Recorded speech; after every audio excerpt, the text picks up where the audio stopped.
저는 이번 세션 그 사회를 맡게 된 한국외국의 지금 현재 명예 교수님, 그래서 강의 많고요. 명예 교수님 차이팅을 하고 있는데 김명수입니다. 반갑습니다.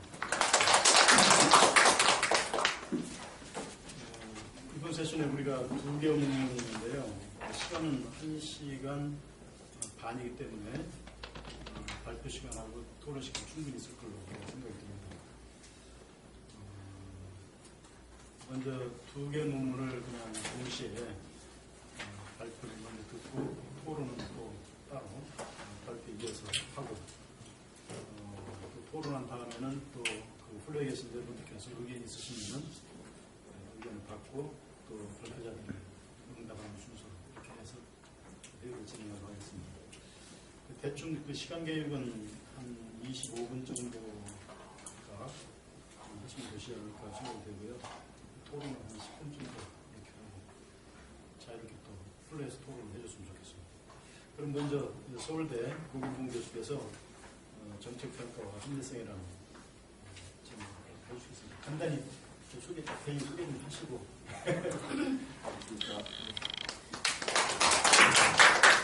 나중에 좀 후장 또 나오실 때. 네, 서울대 행정대학원의 고기봉이라고 합니다.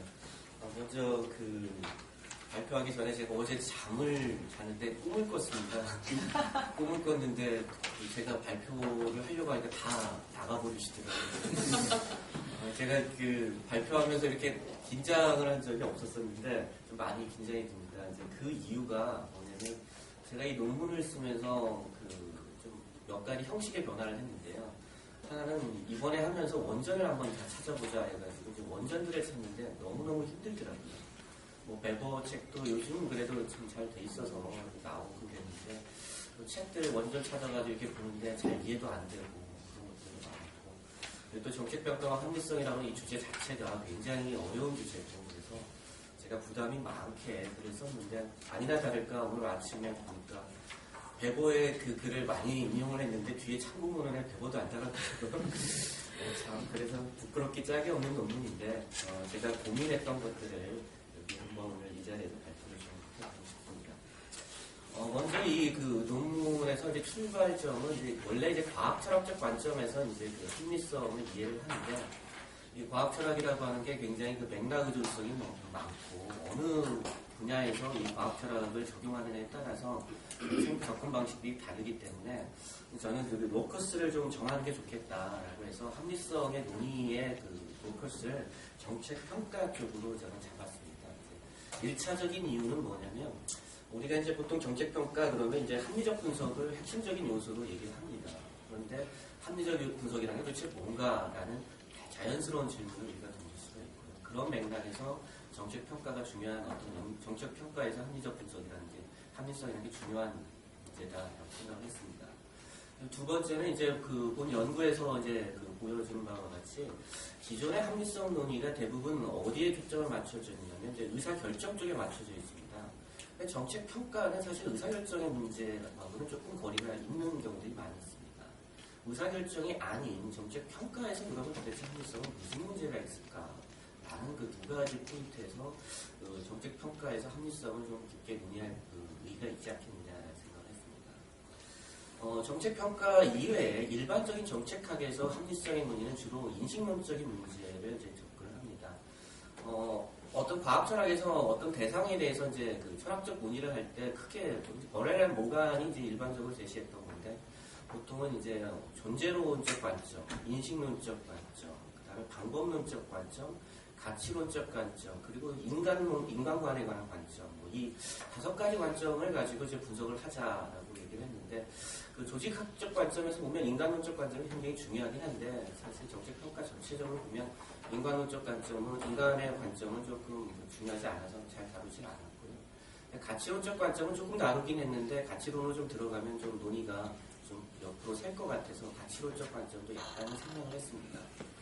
그 다음에 인식론하고 방법론의 구분의 문제인데, 뒤에 이제 좀 설명을 드리겠지만, 칼 포퍼부터 시작해서 대부분의 사람들이 인식론과 방법론을 이제 종합적으로 보는 관점들이 많이 제기를 했습니다. 그래서 흔히 얘기하는 그 메서로지라고 하는 게 양적, 질적, 통계학적, 경제학적, 또 사회학적 여러 가지 그런 구체적인 방법론에서의 문제가 아니라 그 어떻게 보면 그 과학 철학에서의 방법론은 조금 그 인식론과 그 흔히 얘기하는 우리 사회과에서 얘기하는 그 방법론의 경계를 그 넘나들고 있기 때문에 그 인식론과 방법론의 구분은 아주 명확하게 하지는 않고 절차적 관점에서 적용 가능성의 관점에서 좀 방법론들을 논의해까지 말씀드리겠습니다.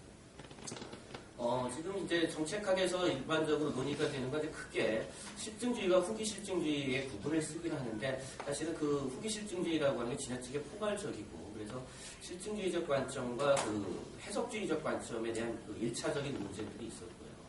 해석주의라고 하는 것은 존재론적 관점에서 본다면 과연 어떤 실제라고 하는 것이 존재할 것이냐에 대해서 굉장히 부정적인 관점을 취하고 있고 이런 그 해석주의적 관점이 그 상대주의적 관점으로 빠지게 됨에 따라서 그 문제를 좀 어떻게든지 극복을 해보자 라고 해서 이제 저희가 제 표현으로는 이제 상대적 실체론이라고 얘기를 했는데 실제로는 이제 뭐 크리티컬 리얼리즘이라고 하기도 하고요.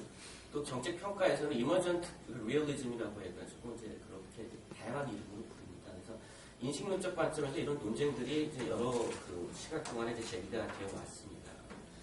근데 이제 문제는 뭐냐면 과연 이런 인식론적 관점이 아니라 이런 인식론적 관점이 아니라 정책 평가의 합리성은 존재론적 관점이나 방법론적 관점도 이제 같이 검토를 해야 되는데 어떻게 검토를 해야 되겠느냐라는 것이었고 제가 그 하나 컨트리뷰션을 좀 할 수 있다면 제가 이제 수용 가능성의 문제를 굉장히 중시를 했는데 응용과학으로서의 이 그 정책 평가에서는 이 수용 가능성이라는 것이 그 우리가 합리성을 이해하고 실제 구현하는 데 있어서 중요한 개념이다라는 것을 제가 주장을 좀 해보고 싶습니다. 합리성 논의의 이제 체계에 대해서 좀 먼저 얘기를 할 필요가 있는데 역설적인 게 뭐냐면 사실은 이제 제가 이제 그 실증주의라고 하는 단어에 대한 고민을 좀 하다가 실증주의 단어가 다양하게 사용되고 있는 것을 알 수 있게 되었습니다. 그래서 그 실증주의에서 제가 여기서 말씀드린 실증주의는 비엔나 서클에서 얘기하는 카르납이라든지 슬릭이라든지 이런 분들의 그 비엔나 서클 쪽에서의 그 실증주의를 이제 한정을 할 거고요. 칼 포퍼의 실증주의는 저는 그 칼 포퍼의 사상이라고 얘기하는 탈포가 났는데 푼이 아니라 포퍼인데 그 포퍼의 사상은 실증주의하고는 전혀 다르고 이미 칼 포퍼가 자기는 실증주의자가 아니라고 명확하게 말을 했고 따라서 그 구분을 하도록 하겠습니다. 근데 이 실증주의자들이 재미있는 게 뭐였냐면 휴메 경험주의를 비판하면서 언어의 문제를 굉장히 중시를 했었고 그 개념의 문제를 굉장히 중시했는데 오히려 그게 사라져버렸습니다. 그래서 개념이 모호해져 버리는 시대로 바뀌었고, 뭐 예를 들면 이제 그 사토리라든지 골츠라든지 이런 분들이 이제 개념의 중요성들을 많이 얘기했는데도 불구하고 여전히 그 개념의 중요성들이 모호하게 되고, 흔히 얘기하는 질적 연구를 하시는 분들 역시도 개념에 대해서 상당히 맥락성들을 지나치게 강조를 하다 보니까 개념의 구체화에 대한 노력들을 소홀히 하지 않았나라는 생각이 듭니다. 그래서 제가 그 개념이 어떻게 사용되고 있는지를 우리가 먼저 분석할 필요가 있다라고 생각을 했습니다. 그래서 합리성 분석에서 도대체 개념들이 어떻게 사용되고 있는지 한번 살펴보았습니다. 먼저 그 합리성 분석에서의 그 특징들을 살펴보면 정책의 그 의사결정 현상, 특히 이제 선택 행위를 설명하는데 주로 많이 사용을 투입하는 합리성 개념들이 사용되고 있습니다. 뭐 사이몬이나 마치도 마찬가지겠고요. 카네멘이나 트바르스키와 같은 행동경제학자들 역시도 그 의사결정과 합리성의 문제들을 이제 논의를 하고 있고요. 두 번째는 이제 합리성 개념 자체가 굉장히 모호하고 복잡하게 사용되어 왔다는 겁니다. 특히 그 베버가 이제 그 합리성에 대해서 굉장히 중요한 베버가 이제 잘못 익히기도 하고 또 베버 스스로도 자기가 합리성이 무엇이냐라는 정의를 잘 안 했습니다. 그 흔히 오해가 되고 있는 게 뭐냐면 이제 그 형식적 합리성과 실질적 합리성을 베버가 구분을 하는데 그게 이제 이코노미 앤 소사이티라고 하는 그 책에서 이제 그 구분을 하는데 베버는 크게 두 가지 질문을 던졌습니다. 그 책에서 사회학에서의 사회적 행동에서의 합리성, 사회적 행동을 어떻게 설명할 거에 대한 문제, 그리고 경제적 행동을 어떻게 설명할 것이냐에 대한 문제였는데 이 형식적 합리성과 실질적 합리성의 문제는 경제학적 행동을 설명할 때 이제 사용을 주로 했던 개념이고요. 사회적 행동을 설명했던 개념은 약간 다릅니다. 거기서는 더 모호하게 이제 개념을 사용을 하고 있습니다. 그리고 이제 사이몬 역시 이제 합리성 개념의 그 복잡성과 모호성을 이제 스스로 인정을 하고 있는데 이게 이제 bounded rationality라고 하는 그 개념에서부터 이제 유도가 되는데 76년에 이제 그걸 조금 더 발전을 시켜가지고 그 절차적 합리성과 내용적 합리성의 개념으로 좀 발전을 시킵니다. 근데 거기도 보면 약간 우리가 오해의 소지들이 많이 있습니다. 이제 내용적 합리성에서는 이제 목표적 관점에서 많이 얘기를 하고 이 절차적 합리성의 같은 경우는 과정적 관점을 얘기를 합니다. 거기서 쓴 메타포 중에 이제 아주 적절한 메타포가 뭐냐면 사이먼이 내용적 합리성을 설명하기 힘드니까 뭐라고 했냐면 그 오퍼레이셔널 리서치 경영과학에서 얘기하는 그 목적 함수 극대화 그리고 이런 것들에 적합한 게 아마 그 내용적 합리성이 아니냐라는 얘기를 했는데 다른 저작을 잠깐 보면 또 가치 문제도 약간씩 얘기를 하고 있습니다. 그래서 여기서도 역시 조금 모호성들이 이제 나타나고 있고요. 그다음에 합리성에 대한 어떤 그 분류 체계들이 굉장히 다양하게 있습니다. 근데 뭐 사이몬을 대표로 해서 이제 폴 디싱이 그래도 이제 사이몬보다도 조금 더 먼저 그 합리성에 대한 문제도 굉장히 적극적으로 다루는데 이제 디싱의 개념도 또 효과성과 효율성의 개념으로 다루는데 이게 가치지향적이냐 아니냐라는 문제에 따라서 효율성과 효과성을 나누고 한 5개의 유형들을 이제 분류를 하고 있습니다.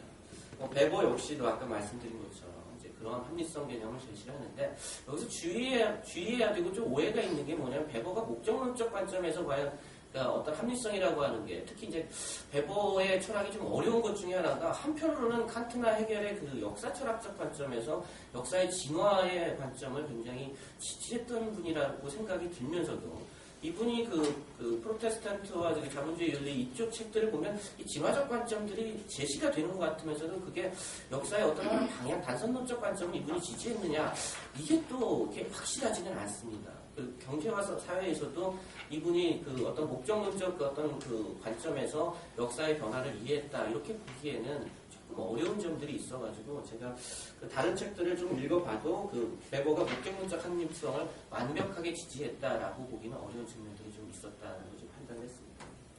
이제 이런 게 이제 계속 연결이 되면서 이제 제노브가 이제 그 굉장히 좀 광범위하게 합리성들을 분류를 합니다. 이건 굉장히 이제 실천적인 관점에서 그 유의할 수 있는데 개인적 수준과 집합적 수준 구분을 하고 전략적과 수단적 합리성, 현재적, 장기적, 인식적, 현실적, 절차적, 결과적, 공시적, 통시적, 주관적, 객관적 합리성 여러 유형들을 이제 분리를 합니다. 그런데 이런 분류가 어떤 기준에서 나왔냐면 문제 해결 활동의 맥락이라는 관점에서 이 합리성 문제가 등장한다고 명확하게 서술을 하고 있습니다. 그래서 전체적으로 보면 이게 이제 지금까지 합리성의 논의들이 대부분 이제 의사결정과 문제 해결적 관점에서 접근이 되고 있다라고 얘기를 하겠습니다. 근데 이 정책평가라고 하는 게 정책 목표의 기술 투입 활동 산출 이런 그 기술과 측정에 주로 관심을 맞추고 있기 때문에 이 의사결정의 합리성과는 약간 구분이 될 수 있지 않겠느냐. 특히 정책 분석에서는 이런 기존의 합리성 논의를 직접적으로 우리가 원용할 수가 있지만 평가에서는 좀 어려운 점이 있지 않느냐라는 고민을 좀 해봤습니다. 그래서 이제 그 정책평가에서의 그 합리성을 어떻게 이해할 것이냐 여기서도 마찬가지로 논의에 초점을 좀 맞추기 위해서 기본적으로 어떤 정책평가에서의 표준 모형을 좀 이해를 할 필요가 있지 않겠느냐. 사실 정책평가에서 표준 모형이라고 하는 게 이제 존재하지는 않는데요. 이제 정책 분석에서는 합리 모형이다 그러면 뭐 문제의 정의부터 시작해서 대안의 탐색, 선택, 결정해서 그다음 피드백까지 가는 그걸 이제 보는데 이 평가 모형에서는 사실 그런 표준 모형이라는 게 존재하지 않고 무엇이냐에 고민이 좀 들었습니다. 그래서 제가 이제 생각을 해봤던 게 뭐냐면 일반적으로 우리가 흔히 얘기하는 theory driven이라든지 그런 프로그램 theory에 기반한 또는 이제 프로그램 로직 모델에 기반한 모형들이 가지고 있는 것들이 뭐냐면 평가의 요소가 무엇이고 평가의 과정에서 어떻게 우리가 그 요소들을 분석할 것이냐 이걸 체계화할 필요가 있고 그런 모형 중에 널리 사용되고 있는 게 이제 맥 데이비스나 호손이 썼던 그런 정책 평가의 그 모형입니다. 이게 이제 프로그램 로직 모델의 원류이기도 하고요. 그래서 이제 그 모델을 가지고 제가 한번 과연 이 정책 평가의 표준적 합리 모형을 합리성 관점에서 어떻게 적용할 수 있겠느냐라는 이제 질문을 던지겠습니다. 여기서 이제 정책평가의 표준적 합리 모형에서 이제 파생되는 그 합리성과 관련된 쟁점은 12페이지입니다. 쟁점은 그 평가 요소를 과연 합리적으로 식별할 수 있겠느냐라는 거고요. 그 다음에 정책 효과를 계산할 수 있겠느냐는 이 계산 가능성의 문제고, 그 그다음에 정책평가 결과의 규범성입니다. 근데 이제 약간 오해가 있을 수 있는 게 이제 정책평가 결과의 규범성인데요. 이 정책평가의 규범성은 제가 조금 논의를 제안을 해서 과연 합리적 절차를 따라서 얻어진 정책평가 결과가 바람직한 결과를 산출하는지 여부에 대해서 이제 제가 또 논의를 초점을 맞추도록 하겠습니다. 사실은 정책평가 결과의 그 타당성 뭐 이런 단어가 더 적절한데 제가 처음에는 좀 약간 그 가치적 문제를 좀 다루려고 했다가 그냥 규범성의 문제를 단어를 아직 그냥 사용을 하고 있습니다. 근데 나중에 좀 이걸 바꿀 생각도 있습니다. 그러면 이제 먼저 이 정책 목표의 다차원성과 합리성들을 어떻게 볼 것이냐. 뭐 정책평가가 이제 어디서 시작되느냐에 논쟁이 많지만 와이스나 이런 분들은 미국에서 60년대에 찾고 있지만 실제 이제 그 적지 않은 저작들이 1930년대 교육학에서 많이 찾습니다. 그래서 그 랄프 타일러의 그 정책 목표 달성도를 측정하는 것을 정책평가로 본다라고 얘기를 했는데 이미 이게 이제 60년대에 다 폐기가 되고 도전이 되면 받고 그리고 사실 이제 절대적 합리성의 관점에서 즉 목표가 단일하게 확인이 되고 목표의 효과를 우리가 측정할 수 있다라고 하는 그런 완전한 합리성의 관점을 취하는 학자들은 거의 없다라고 할 수 있습니다. 그래서 저는 이제 그 합리성 부분은 이제 배제를 하고 논의를 하도록 하겠습니다. 근데 이 합리성에서의 목표를 정책평가에서 목표에 대한 문제를 논의하다 보면 이게 실제로 이제 이 존재론적인 관점을 이제 논의할 수밖에 없고요. 그래서 완벽한 실제론, 절대적 실제론은 사실 60년대에 이미 폐기가 되었고 그 부분은 이제 제가 다루지 않고자 합니다. 그리고 이제 반실제론을 다루자, 그러니까 런 리얼리즘의 관점에서 이거 접근할 수 있지 않겠느냐 할 수 있는데 이렇게 되게 되면 결국 그 정책평가의 요소들이 있고 그걸 평가할 수 있다라고 하는 평가의 기본 전제가 깨지기 때문에 반실제론을 도입하기는 상당히 어렵다. 그래서 저는 상대적 실제론적 관점에서 이제 봐야 되겠다는 생각을 했습니다. 그럼 어떤 식으로 정책 목표에 대해서 우리가 상대적 실제론 관점을 적용할 수 있겠느냐? 시간적 관점에서는 그 사전적 합리성과 사후적 합리성의 개념에 대한 문제입니다. 율답스키가 그 얘기했던 부분 중에 하나인데요. 정책평가라고 하는 건 궁극적으로 그 사후적 합리화 과정으로 이해될 수밖에 없다. 왜냐하면 사전적 합리화 과정은 이미 정책 계획과 분석에서 다뤘기 때문에 평가의 관점에서는 사후적 합리화 과정으로서 정책 목표 설정을 우리가 이해할 수가 있겠다라는 겁니다. 두 번째는 이제 주체적 관점에서 정책 목표를 이제 구체화하는 건데요. 다양한 주체들이 있고 그 주체들이 정책의 합리성, 정책 목표를 이제 합리적으로 정의를 한다. 그것의 연장선상에서 이제 세 번째로 나올 수 있는 게 이제 수용 가능성의 입장입니다. 이게 이제 정책평가에서 특히 소통적 합리성들을 강조하는 거. 그 다음에 이제 그 피셔랑 이제 고드와이스가 이제 그 최근에 제시했던 건데 이제 discursive policy analysis라든지 deliberative policy analysis라든지 뭐 이런 것들이 과연 뭐냐. 결국엔 이게 소통적 합리성의 일부다라고 하면서 그걸 종합적으로 이제 제시를 합니다. 그런 면에서 본다면 소통적 가능성, 소통 가능성 입장에서, 수용 가능성 입장에서 우리가 정책 목표를 구체화할 수 있지 않겠느냐. 그 다음에 이제 방법론적 관점에서도 이 정책 목표의 구체화 가능성을 제시하고 있습니다. 즉, 어떤 절차를 통해가지고 우리가 이거를 그 정책 목표를 구체화할 수 있겠느냐. 그래서 여러 가지 뭐 CIPP라든지 그 맥데이비스의 모델이라든지 뭐 스털빔 같은 경우가 이제 대표적인 CIPP 모형을 제시를 하는데요. 또는 니즈 어널리시스라든지 뭐 이런 여러 가지 모형에서 어떻게 구체화시킬 수 있는 방법론적으로 구체화시킬 것이냐 이런 논의들이 있습니다. 뭐 결론적으로 말씀드리면 이 정책 목표를 구체화할 수 있고 실제론적, 상대적 실제론적 관점에서 우리가 목표의 존재 가능성들을 인정할 수 있다라는 겁니다. 그러면 이제 이 존재론적 관점에서 목표가 존재할 수 있다면 어떻게 인식을 할 것이냐에 대한 얘기인데 이 인식에 대한 문제가 이제 제기가 되는 게 과연 베버의 얘기를 제가 지금 원용을 했는데 합리성의 정책 목표의 인식은 결국 문제의 인지와 임시 가설의 설정, 그다음에 검증 가능한 명제를 연역하고 검증하고 그리고 새로운 문제를 발견하는 이런 이제 그 인식론적 방법론이라고 이제 베버가 표현을 했는데 이제 그런 발견의 논리를 가지고 우리가 할 수 있지 않겠느냐라고 제가 판단을 해봤습니다. 실제로 이런 이제 주장과 같이 이런 합리적 시도가 과연 그럼 이루어지고 있느냐 이제 살펴봤는데 우리나라 이제 그 재정 사업들에 대한 평가를 한 것들을 이제 문헌들을 분석을 해봤습니다. 근데 대부분의 그 문헌들이 재정 사업 평가를 했다. 특히 학술 연구들 같은 경우는 정책 목표를 그냥 기술돼 있는 정책 목표, 즉 정치의 계획자와 집행자들이 기술하는 그 정책 목표를 그대로 원용하는 경우가 상당히 많았습니다. 그런데 이제 좀 독특했던 게 뭐냐면 재정사업 자유평가 같은 경우에는 이 정책 목표를 구체화하는 몇 가지 지표들을 한 5가지로 나눠서 문제의 특정성, 그 다음에 사업 대상자, 이해관계자 수요, 정부 지원의 필요성, 이와 같이 절차들을 평가 항목들, 목표의 구체화하는 항목들을 구체화해서 정책 목표의 구체성을 높이려고 하는 그런 노력들이 있었습니다.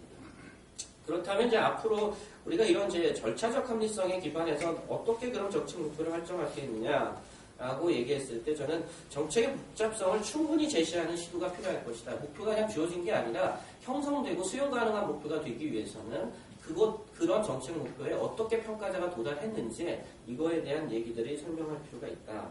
그 다음에 그 정책 자체를 문제 해결에 임시가설로 가설을 하고 그리고 그 임시가설을 바탕으로 한 정책 목표가 적절히 제시되고 있는지 이것에 대한 기준을 가지고 우리가 정책 목표가 그 절차적 합리성을 잘 따랐는지 안 따랐는지 판정할 수 있을 것 같고요. 그 다음에 가치론적 관점에서도 이제 평가를 해야 되는데 이 가치론적 관점에서 이제 결국 나오는 게 다시 이제 그 아까 말씀드렸던 그 소통적 합리성의 관점에서 정책의 다양성과 그리고 정책의 형성 과정 즉, 커뮤니커티브 레셔널리티를 통해서 형성 과정을 통해서 가치 형성의 결과로서 정책 목표가 제대로 제시가 됐는지 이런 것들을 제시를 하고자 합니다. 그리고 이런 것들이 이제 어떻게 할 것이냐 그러면 그런 거에 대해서는 이제 이미 여러 가지 모형들이 있어서 논변 모형이라든지 논리적 스토리텔링 같은 것들 모델 이런 것들, 센스 메이킹이라든지 이런 것들이 이제 이런 그 합리적인 정책 목표 설정에 사용될 수 있지 않겠느냐 생각이 있습니다. 그 다음에 이제 그 정책 효과의 계산 가능성인데 계산 가능성의 중요성은 이미 합리성에 논의를 했던 대부분의 학자들이 이제 계산 가능성의 중요성들을 이제 제시를 하고 있습니다. 그러면 계산 가능성들을 어떻게 우리가 할 수 있겠느냐? 실제 우리가 지금 오해가 있었던 게 뭐냐면 재정사업들을 제가 평가를 해보다 보면 그 계산 가능성이 우리가 일반적으로 특히 이제 그 비용 편익 분석이라든지 통계 분석들이 일반화됨에 따라서 그런 그 소위 말하는 그 경제학적인 합리성, 그 숫자화된 그런 합리성들을 우리가 추구한다라고 생각을 했는데, 그 19페이지의 표를 보면 아시겠지만, 실제 우리나라에서 이제 그 교통시설이나 기타 사업들에 대해서 이제 그 사후평가를 합니다. 근데 사후평가를 할 때, 그 이전에 원래 계획 단계하고 사후평가 단계의 그 결과를 비교하는데, 비용 편익 분석을 한 숫자가 상당히 작음을 알 수 있습니다. 그 이유가 왜 이런 결과가 발생을 했냐면 그 1999년에 예비타 남성 조사가 도입되기 이전에는 실질적으로 비용 편익 분석이 그렇게 활성화되지 않고 있었다라는 겁니다. 그리고 그 이후에 예비타 남성 조사라는 제도가 만들어지면서 그 제도 하에서 절차적 합리성을 높이기 위한 그 의사결정의 절차들을 이제 따르게 되었고 그 과정에서 이런 계산 가능성을 높일 수 있는 그런 정책 분석 결과들을 이제 내기 시작했다라고 할 수 있습니다. 그리고 이제 이렇게 이제 사실 절차적 합리성이 이제 도입이 되고 많은 사람들이 비용 편익 분석이나 통계 기법들을 이제 사용하게 되었고 그렇다면 그 결과가 과연 타당한가, 받아들일 수 있을 만한가라는 이제 질문이 이제 제시가 됩니다. 이거는 사실 제 질문은 아니고요. 이제 마치가 78년에 9년에 이제 사이먼을 비판하면서 나온 얘기입니다. 이게 토톨로지 아니야 satisfying이라고 하는 게 그게 결국엔 satisfying 된다고 하면 그게 그 규범적 정당성을 얘기하는데 경험적으로 그런 절차적 합리성을 따른 의사결정 결과가 과연 맞느냐? 마치가 보기에는 그런 연구가 별로 없더라. 그래서 이 문제를 우리가 규범성의 문제 그리고 경험적 타당성의 문제를 좀 고민해야 하지 않겠느냐? 거기까지만 제시를 하는데요. 실제 이제 절차적 합리성을 따라가지고 예비타 상품 조사 같은 것들을 실제 분석하면 그럼 얼마나 결과가 잘 나오느냐 이렇게 보면 표 5에 이제 그게 나와 있는데요. 어느 이제 우리나라 이제 재정사업 특히 이제 교통사업들은 예비타 상품 조사, 타당성 조사, 기본 설계, 실시 설계 이런 절차를 통해서 이제 분석이 되는데 이때 BC 분석한 결과들을 보면 차이들이 굉장히 크게 나오는 것을 알 수가 있습니다. 즉 어떻게 누가 어느 단계에서 분석하느냐에 따라서 결과가 다를 수밖에 없고 이런 것들을 우리가 본다면 절차적 합리성 그리고 계산 가능성을 높였다 하더라도 그것이 과연 우리가 객관적인 결과라고 이야기하기는 어려울 수 있다라고 제가 말씀드릴 수 있습니다. 그렇다면 우리가 회의론으로 빠져서 이런 걸 할 필요가 없겠느냐라고 하면 그것에 조금 이제 경제적인 어떤 장치로서 이 수용 가능성 문제를 가지고 우리가 판단할 수 있다고 생각합니다.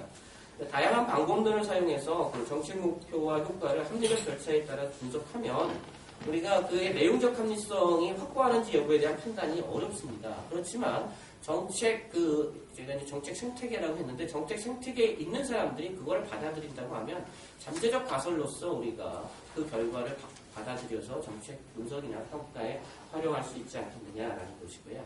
이 수용 가능성 문제를 이제 제시를 하게 되면 누가 그러면 도대체 이 수용 가능성의 주체가 될 것이냐라는 문제인데 이 주체는 1차적으로는 이제 정책 평가자 집단이 되겠고 시민의 입장들이 이제 될 수 있는데 이 부분이 약간 어려운 것 같습니다. 이제 롤답스키가 Speaking Truth to Power를 거기서 얘기하면서 파너시 어널리스트의 역할이라는 게 도대체 뭐냐라고 얘기하면서도 그분이 굉장히 모호하게 결론을 내립니다. 그래도 필요하다. 여기까지 하시고 그 역학관계에 대해서는 우리가 지나치게 파너시 어널리스트의 역할을 강조해서도 안 되고 그렇다고 해서 또는 파너시 어널리스트의 역할을 지나치게 줄여도 안 된다라고 하는 좀 모호한 입장을 취하시는데요. 그렇지만 저도 이제 수용 가능성의 판단의 주체들은 결국 1차적인 시민과 그 다음에 정책 평가자 전문가 집단들이 이제 수용 가능한 수준이 되어야 되지 않겠느냐라는 생각을 했습니다. 그래서 저는 결론이 합리성에 대한 많은 오해 중에 하나는 최선의 대안을 선택할 수 있다라는 사실은 이미 폐기되어 있는 그런 합리성을 가지고 출발하다 보면 결국 합리성에 대한 오해가 많이 생길 수 있다라는 것이고요. 그 다음에 기존의 합리성의 논의들은 대부분 목적 달성에 대한 문제들 그리고 목적 달성을 위한 도구의 수단으로서 의사결정의 수단으로서의 합리성들을 논의하고 있고 우리는 그 점에서 출발을 해서 합리성 논의를 좀 더 구체화해 나갈 필요가 있다. 그 다음에 이제 실제론적 관점에서 상대적 실제론적 관점에서 정책 목표의 존재 가능성들을 우리가 보여줄 수 있다면 어떤 절차를 통해서 그 정책 목표를 구체화할 것이냐 이 논의들이 좀 더 발전이 되고 제가 임시적으로는 몇 가지 대안들을 이제 제시했습니다. 그리고 그런 것들이 이제 소통적 합리성을 우리가 이런 걸 통해 가지고 달성할 수 있다라고 저는 얘기를 했었고요.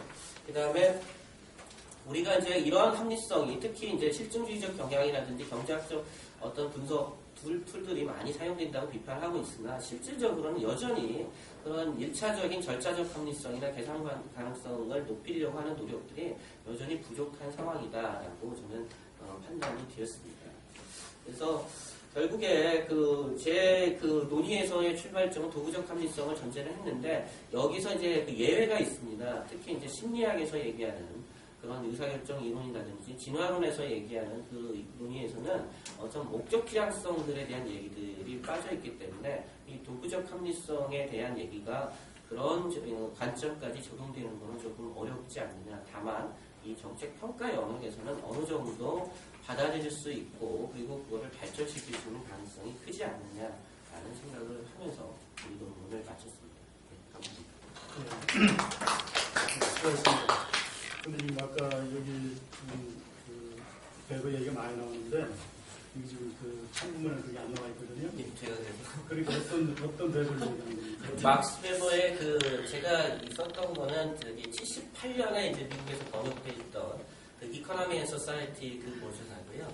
그 다음에 프로테스탄트와 자본주의 윤리는 92년인가 루트리치에서 다시 재번역이 된 게 있습니다.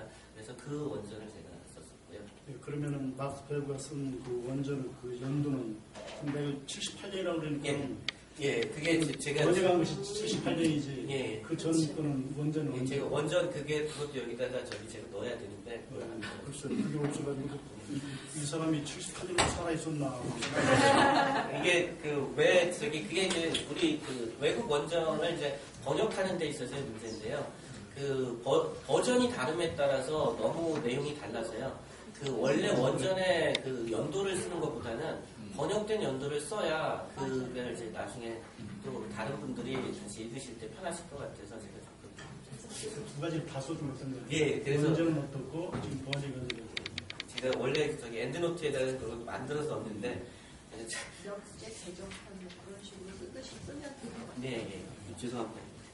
그래, 일단 거기까지 분명히 할 필요가 있었는데